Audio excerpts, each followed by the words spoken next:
अस्सलाम वालेकुम जी। आज हम बात करने वाले हैं जी फंडामेंटल ऑफ केमिस्ट्री के चैप्टर में से definition of compound and mixer. और उसके साथ हम बात करेंगे differences between compound and mixer. Long question बहुत दफ़ा आ चुका है। उसके बाद बात होगी जी डेफिनेशन जो है एटॉमिक नंबर की और मास नंबर की। तो देखते हैं ज़रा हमारे पास सबसे पहले डेफिनेशन देखते हैं कंपाउंड की। कंपाउंड क्या होता है? ठीक है, कहते हैं कंपाउंड जो है एक ऐसा सब्सटेंस होता है। सब्सटेंस का मतलब क्या होता है जी? आप लोगों के पास प्योर फॉर्म ऑफ मैटर होता है जी, प्योर फॉर्म ऑफ मैटर है। मैटर की बिल्कुल प्योर फॉर्म होती है जी ये सब्सटेंस। मेड अप टू और मोर एलिमेंट। ये जो होता है कंपाउंड जो बनता है, सब्सटेंस जो बनता है वो क्या होता है? दो या दो से ज्यादा एलिमेंट से मिलकर बनता है।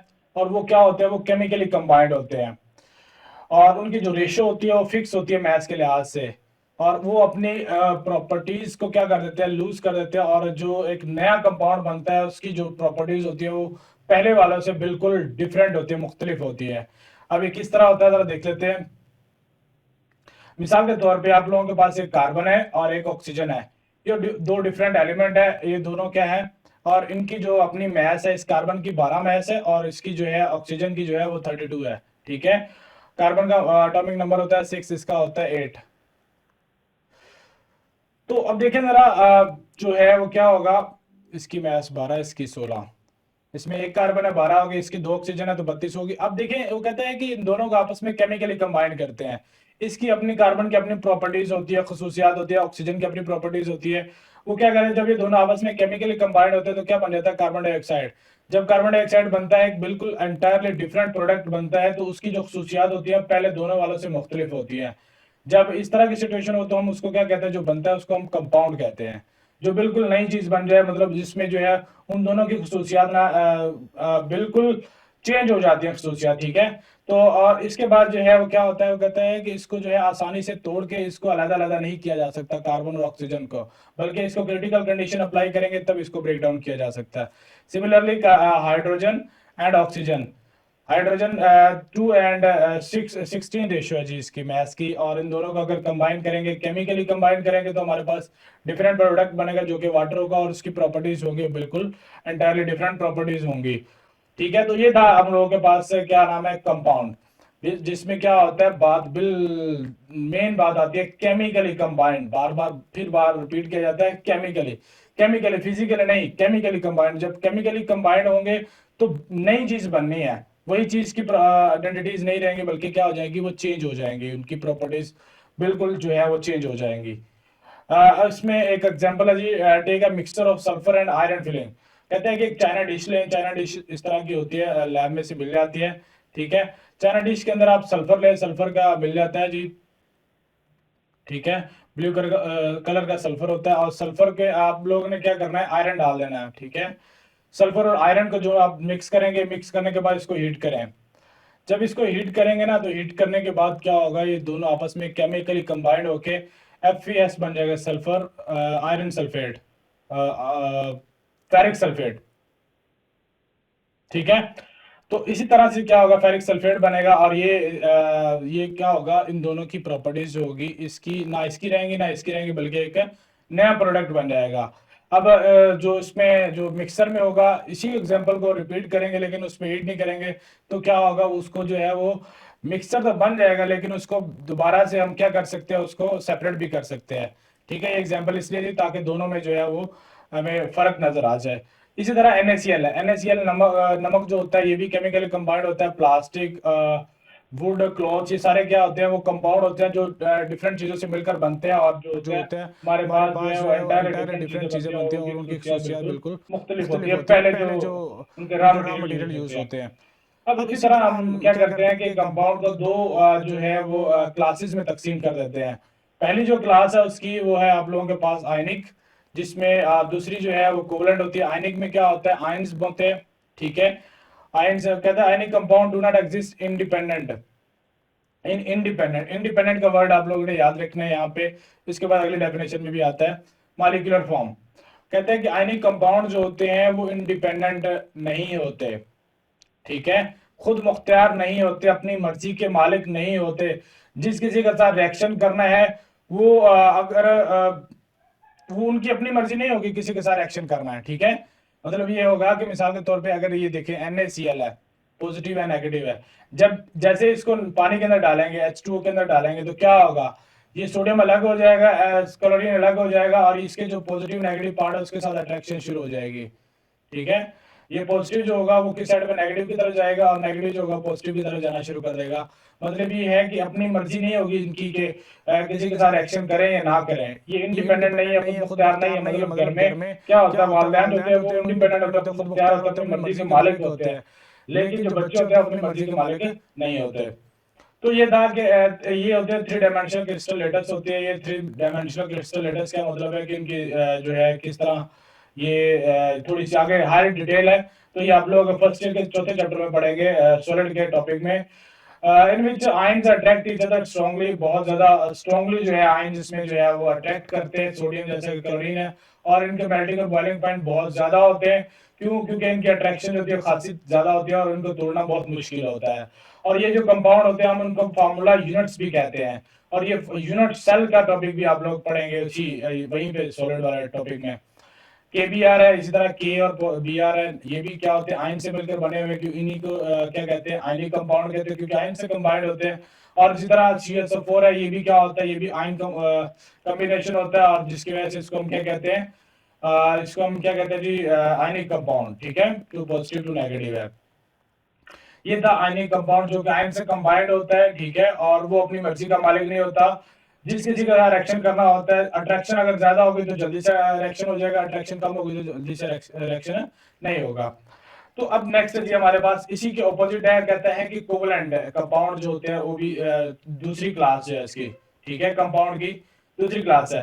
कंपाउंड जो होते हैं मोस्टली इंडिपेंडेंट, ये जो होते हैं अपनी मर्जी के मालिक होते हैं, क्योंकि उनके ऊपर कोई चार्जेस नहीं होते, कोई अट्रैक्ट नहीं होते, तो सारी सी बात अपनी मर्जी के मालिक है, रिएक्शन करना चाहें तो कर लेते हैं, ना करना चाहें तो नहीं करते। और ये जो होते हैं इसको हम मॉलिक्यूलर फार्मूला जो है इनको कहा जाता है जी। और जैसा कि ये यहाँ पे देख लें, HCl की एग्जांपल ले लेते हैं। HCl जो है यहाँ पे जो बॉन्ड बना हुआ है कोवेलेंट बॉन्ड है, शेयरिंग से एक इलेक्ट्रॉन ये क्लोरीन का है, दूसरा इलेक्ट्रॉन जो है ये हाइड्रोजन का है।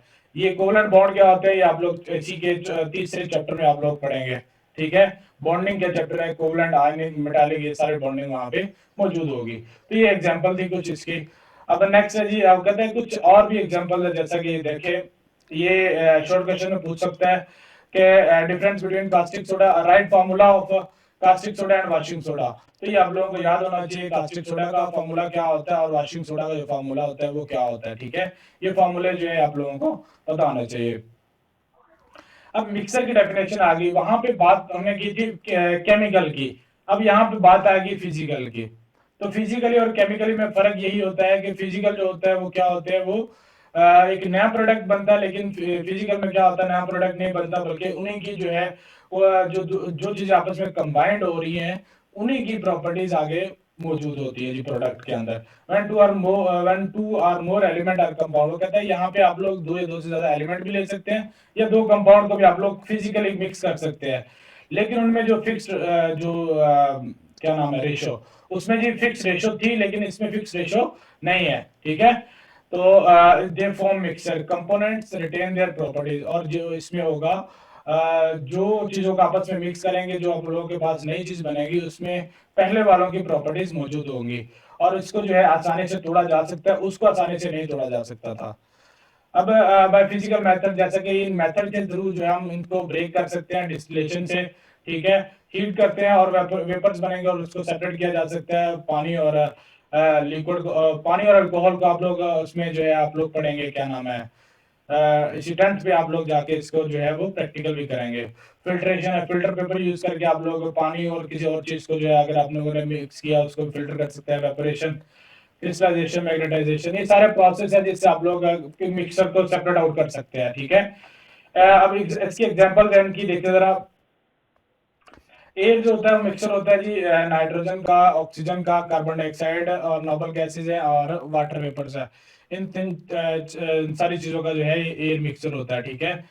और इनमें जो है रेशो फिक्स नहीं होती, कोई ये नहीं हमने देखना कि नाइट्रोजन कितना है, ऑक्सीजन कितना है, ये फिक्स नहीं है, कोई भी चीज ज्यादा हो सकती है, कम हो सकती है, ठीक है। सॉइल जो मिट्टी होती है वो डिफरेंट चीजों का मिक्सर होती है। ब्रास देख लेते हैं, ये बहुत दफा जो है एमसीक्यू जा चुका है, ये वाला बहुत दफा ये वाला एमसीक्यू जा चुका है। कॉपर एंड जिंक, ब्रास, तो क्या नाम है, तांबे को कहते हैं जी, ठीक है, तांबा जो होता है, कॉपर और जिंक का जो दोनों को आपस में मिक्सर जो होता है उसको हम क्या कहते हैं, ब्रास कहते हैं, तांबा कहते हैं। बहुत ज्यादा एमसीक्यूज आ चुका है बोर्ड के अंदर।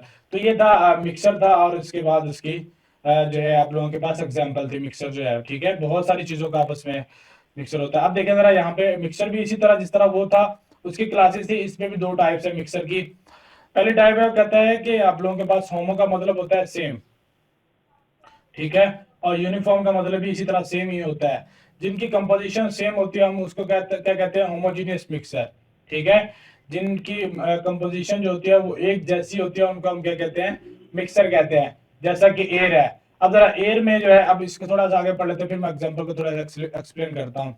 इस तरह मिक्सर डाटा है नॉट यूनिफॉर्म कंपोजिशन, इसमें जो है वो यूनिफॉर्म कंपोजिशन एक जैसी चीजों से मिलकर नहीं बना होता, मतलब उसमें डिफरेंट चीजें यूज होती है, उसको हम क्या कहते हैं, हाइड्रो का मतलब होता है डिफरेंट, ठीक है। हाइड्रो का मतलब होता है डिफरेंट जीनियस, हाइड्रोजीनियस मिक्सचर जो डिफरेंट चीजों से मिलकर बना हो, जैसा कि सोयल है, रॉक है एंड वुड है, ठीक है। अब इसमें दोनों में एक एग्जांपल देख लेते हैं, एयर है, सोयल है। अब यहाँ पीछे पीछे चलते जरा, इसमें सोयल में देखें जरा, पहले तो आप लोग एयर में देखें, एयर जो है होमोजीनियस की है।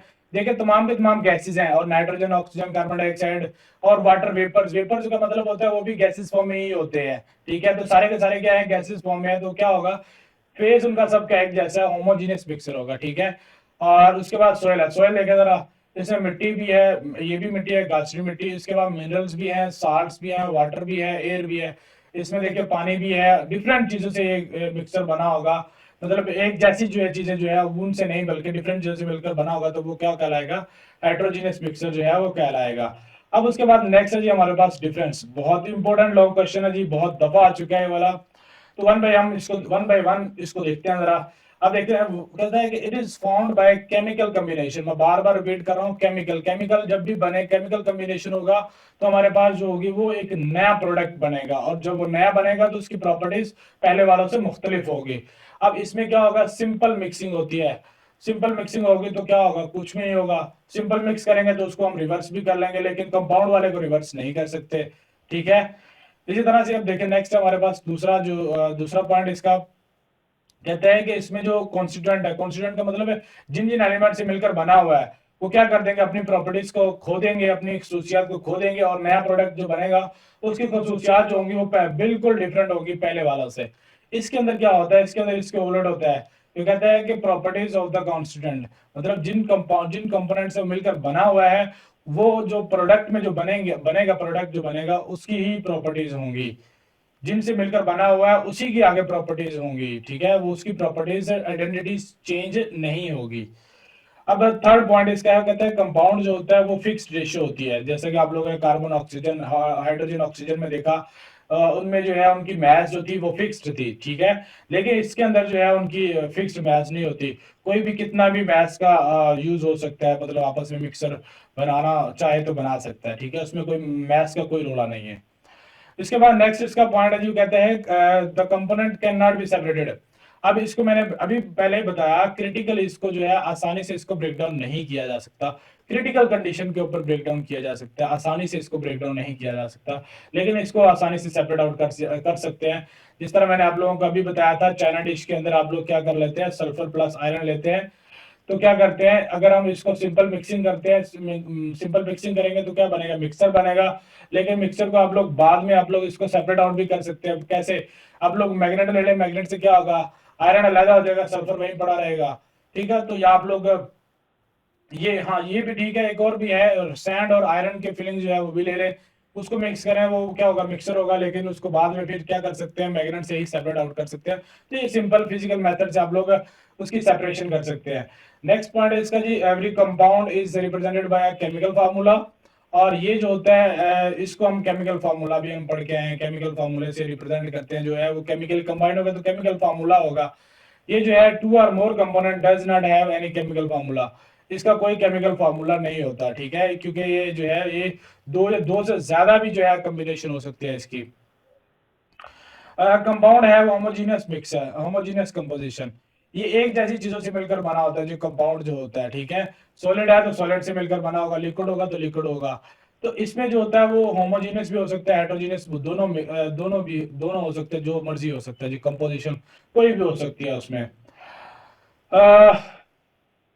उसके बाद कंपाउंड है sharp and fixed melting point. Compound के जो होते हैं बहुत तेज, शार्प का मतलब होता है तेज, और फिक्स्ड होते हैं, ठीक है। जैसे कि NaCl है, इसका जो है जो मेल्टिंग पॉइंट होगा, बॉइलिंग पॉइंट जो होगा वो एक फिक्स्ड होगा। इसका होता है मेरा ख्याल है 1100 समथिंग है, 8 है, इस तरह जो है कुछ, ठीक है। तो ये इनका फिक्स होता है, चेंज नहीं होता। लेकिन जो मिक्सर होता है, मिक्सर के अंदर क्या होता है, do not have sharp and fix melting point. इसमें जो है कोई मेल्टिंग पॉइंट का कोई चक्कर नहीं होता, इसमें कुछ भी ना इनके ज्यादा हाई मेल्टिंग पॉइंट होते हैं, बल्कि थोड़े से, अगर आप लोग इसको हीट करके सेपरेट करना चाहते हैं तो थोड़े से टेम्परेचर पे जो है वो आप लोग इसको सेपरेट आउट कर सकते हैं, ठीक है। तो ये था आप लोगों के पास कंपाउंड और मिक्सर में डिफरेंस। तो ये बहुत ही आसान था, लेकिन लॉन्ग क्वेश्चन बहुत इंपॉर्टेंट है। इसके बाद नेक्स्ट देखें जरा, छोटी छोटी डेफिनेशन है आप लोगों के पास। अब देखिए, पहले डेफिनेशन हम कहते हैं कि नंबर ऑफ प्रोटॉन। मैं एक थोड़ी सी एग्जांपल दे दूं आप लोगों को। एक एटम होता है जी, एटम आगे लो आप, जैसे जैसे आप लोग आगे पढ़ते जाएंगे आगे आप लोगों को पता चलता जाएगा। एटम जो होता है ना, एटम का जो एक न्यूक्लियस होता है, दरमियान वाला न्यूक्लियस होता है, ठीक है। और इसके जो है साइडों पे क्या होता है, इलेक्ट्रॉन होते हैं, इसके अंदर जो है वो प्रोटॉन और न्यूट्रॉन होते हैं। न्यूक्लियस के अंदर प्रोटॉन होते हैं और न्यूट्रॉन होते हैं, ठीक है। प्रोटॉन के ऊपर पॉजिटिव होता है इलेक्ट्रॉन, और न्यूट्रॉन के ऊपर कोई चार्ज नहीं होता। अब यहाँ वो कहते हैं number of proton present in the nucleus. Nucleus के अंदर जितने भी नंबर ऑफ प्रोटॉन होंगे वो क्या कहलाएगा, उसका एटॉमिक नंबर कहलाएगा। और एटॉमिक नंबर को जी से रिप्रेजेंट किया जाता है, जैसा कि दिखाया गया, हाइड्रोजन है ओनली वन प्रोटॉन। हाइड्रोजन के एटम के अंदर एक ही प्रोटॉन होता है, और उसका एटॉमिक नंबर कितना होगा, फिर 1 होगा। जी से रिप्रेजेंट करते हैं, तुम्हारे पास क्या होगा, एटॉमिक नंबर हाइड्रोजन का 1 होगा। इसी तरह कार्बन है, कार्बन के प्रोटॉन जो होते हैं वो क्या होते हैं, वो 6 होते हैं, एटॉमिक नंबर भी 6 होगा। ऑक्सीजन के प्रोटॉन कितने होते हैं, 8 होते हैं, तो उसका एटॉमिक नंबर भी 8 होगा। तो ये सिंपल डेफिनेशन, आगे वाली थोड़ी सी है, देखिए जरा। Element have its own atomic number. Her element का एटॉमिक नंबर, जैसे कि हाइड्रोजन का 1 है, कार्बन का 6 है, ऑक्सीजन का 8 है। हर एलिमेंट का एटॉमिक नंबर अपना एक खास होता है। और अगर किसी को आइडेंटिफाई करना है तो हम उसके क्या करते हैं, उसी के एटॉमिक नंबर से हम उसको आइडेंटिफाई करते हैं कि कौन सा एलिमेंट है, ठीक है। अगर उसका एटॉमिक नंबर जो है वो कितना आ जाता है हमारे पास, 6 आ जाता है तो वो कार्बन होगा, 8 आ जाता है तो ऑक्सीजन होगा, इसी तरह से डिफरेंट। और नाइट्रोजन 7 आ जाता है तो नाइट्रोजन होगा, 9 होगा तो फ्लोरीन होगा। तो ये सारे, हर एक की जो आइडेंटिफिकेशन है किसी भी एलिमेंट की, जो हम चेक करते हैं कि कौन सा एलिमेंट है, तो वो किससे पता चलता है, वो हमें उसके एटॉमिक नंबर से पता चलता है। तो आइडेंटिफिकेशन के लिए बहुत इंपॉर्टेंट एटॉमिक नंबर का आप लोगों को पता होना चाहिए। Sum of proton and neutron. Proton और न्यूट्रॉन का जो सम होता है न्यूक्लियस के अंदर, जो होता है ना, प्रोटॉन भी होते हैं न्यूट्रॉन भी होते हैं, उन दोनों का जो सम होता है ना, हम उसको क्या कहते हैं, उसको हम क्या कहते हैं, यहाँ पे इलेक्ट्रॉन तो बाहर होते हैं, प्रोटॉन और न्यूट्रॉन होते हैं ना, प्रोटॉन और न्यूट्रॉन का जो सम होता है उसको हम क्या कहते हैं, मैस नंबर कहते हैं। क्या कहते हैं, मैस नंबर कहते हैं। और उसको 8 से रिप्रेजेंट किया जाता है जी, जैसा कि दिखाया गया। Hydrogen atom only one proton, it's nucleus, it's mass number is 1। क्योंकि प्रोटॉन जो होता है हाइड्रोजन का क्या होता है, 1 होता है, ठीक है। और न्यूट्रॉन जो होता है उसमें 0 होता है। तो प्रोटॉन और न्यूट्रॉन जो है दोनों को प्लस करते हैं तो हमारे पास 1 + 0 तो कितना आएगा, 1 आएगा। इसी तरह कार्बन के अंदर क्या होता है, 6 प्रोटॉन होते हैं, 6 ही न्यूट्रॉन होते हैं। और वो क्या मिलके क्या बनाते हैं, A = 12 आ जाता है, ठीक है। तो इसी को आगे थोड़ी सी और कैलकुलेशन है, वो भी देख लेते हैं। कहता है कि we can use atomic number and mass number to find the number of neutrons in atoms. कहते हैं जी, हम क्या करते हैं जी, एटॉमिक नंबर और मास नंबर को यूज करके हम उसका नंबर ऑफ न्यूट्रॉन निकाल सकते हैं। ये फॉर्मूला है इसको नंबर ऑफ न्यूट्रॉन निकालने का, A = G + N, ठीक है। और यहाँ पे A जो है रिप्रेजेंट कर रहा है मास नंबर को, मास नंबर। और नीचे वाला जो G है वो क्या कर रहा है, एटॉमिक नंबर को रिप्रेजेंट कर रहा है। ये आप लोगों को पता होना चाहिए। X क्या रिप्रेजेंट कर रहा है जी, कोई भी एलिमेंट होगा उसका जो है वो किस तरह जो है पीरियोडिक टेबल के अंदर जो लिखा जाता है, मास नंबर ऊपर लिखा जाता है, एटॉमिक नंबर नीचे लिखा जाता है। अगर आप लोगों ने नंबर ऑफ न्यूट्रॉन निकालना है किसी में से, तो क्या करेंगे, A - G = N आ जाएगा। इस तरह आप लोग इसको फाइंड आउट कर सकते हैं। तो नेक्स्ट हम आप लोगों के पास है जी, oxygen have 8 and atomic number 8 and mass number 16। Oxygen का एटॉमिक नंबर जो है वो कितना है जी, 8 है। एटॉमिक नंबर मतलब G जो है वो 8 है, और मास नंबर A = 16 है। तो नंबर ऑफ न्यूट्रॉन आप लोग फाइंड आउट करें तो कैसे फाइंड आउट करेंगे, तो a is equal to Z plus N वाला फॉर्मूला यूज करेंगे। तो जी कितना है 8 है, a कितना है 16 प्लस n है, तो आप लोग क्या करेंगे 16 minus 8 is equal to n आ गया और 8 इसका क्या आ जाएगा न्यूट्रॉन आ जाएंगे। ठीक है, तो ये था, इस तरह आप लोग इसको फाइंड आउट कर सकते हैं। तो ये एग्जांपल थी, एक और एग्जांपल भी जो आप लोगों की बुक में दी गई है उसको सॉल्व करते हैं, जरा देखते हैं जल्दी से जरा।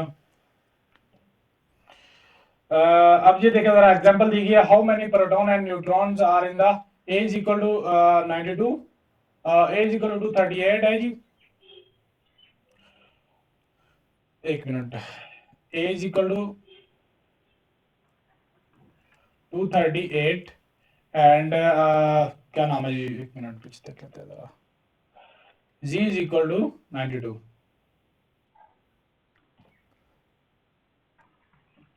अब वो कहता है कि इसमें प्रोटॉन और न्यूट्रॉन फाइंड आउट कराएं। ठीक है, प्रोटॉन को फाइंड आउट करें और न्यूट्रॉन का।